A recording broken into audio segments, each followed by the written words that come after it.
Hello guys, welcome to my channel. So, ito yung AR-15 ng kaibigan ko na ibinigay niya sa akin, no, pagkatapos namin magbike.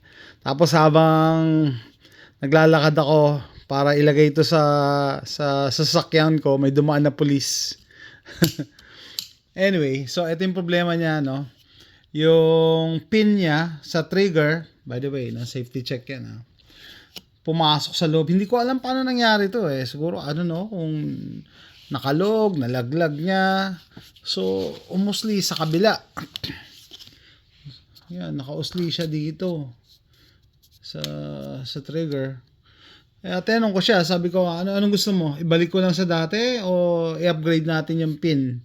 May tinatawag na anti-walk pins. Kasi, lalo-lalo na, pag isa lang ang AR-15 mo, di ba? Dapat, gagana yan. Dapat hindi magkakaroon ng ganitong failure. Hindi ko rin alam talaga paano nangyari to. Sabi niya, sige, i-upgrade na lang, bayaran na lang kita pag na-install mo na. So, umorder ako. Yan, ito yung tinatawag na anti-walk pins. Papalitan natin yung pin na yan.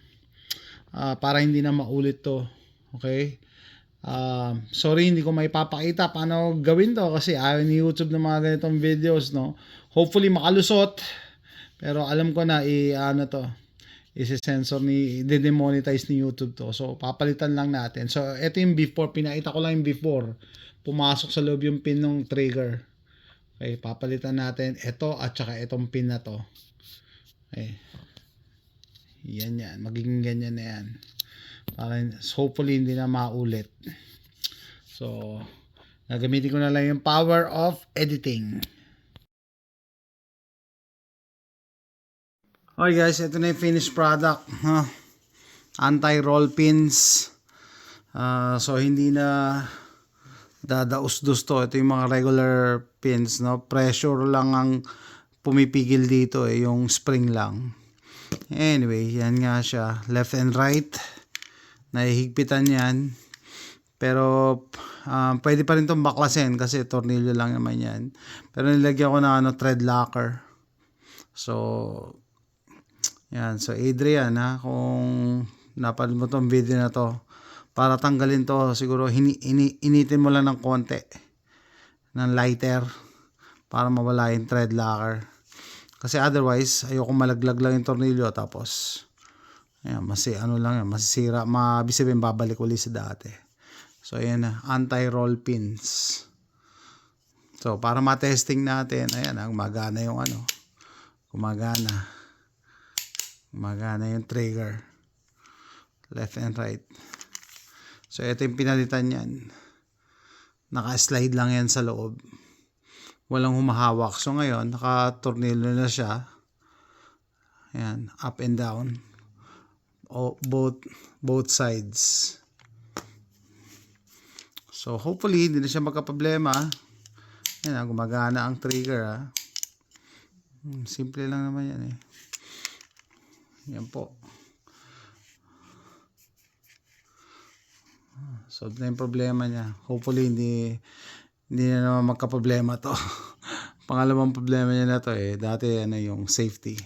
Pero okay lang. Medyo nahirapan akong gawin to kasi first time kong first time kong mag-install ng anti-roll pins. Ang hirap kasi kailangan eksakto. Natagalan ako sa madali ito ikabit, madali ikabit, madali tanggalin. Itong anti-roll pins ang mahirap i-shoot. Kasi kailangan eksakto yung niya, yung diameter, kailangan eksakto. Basta mahirap i-describe Pero yan guys. Anyway, so Radical Firearms. Hindi ko na ipapakita yung pagbuo, ayaw ni YouTube ng gano'n So gano'n. So ito na yung after. Adrian, kung napapanood mo yung video na to, functioning na to. Hindi na yan magro-roll kasi siya naka-tornilyo siya tapos nakakabit pa siya doon sa isang tornilyo, no? Unless luluwagan mo tapos nilagyan ko pa ng thread locker. So ang thread locker guys, hindi siya permanent inaano lang yan para hindi mag-loose yan, yung kulay blue. Hindi siya super glue. Hindi yung gusto yung super glue to mga ganito kasi kailangan mong baklasin yan one way or another. So thread locker, pampahigpit lang yan sa tornilyo. So that's it guys. Kung nagustuhan nyo yung video na to, please click like and subscribe para makagawa pa ako mas maraming videos. Thanks for watching. Bye!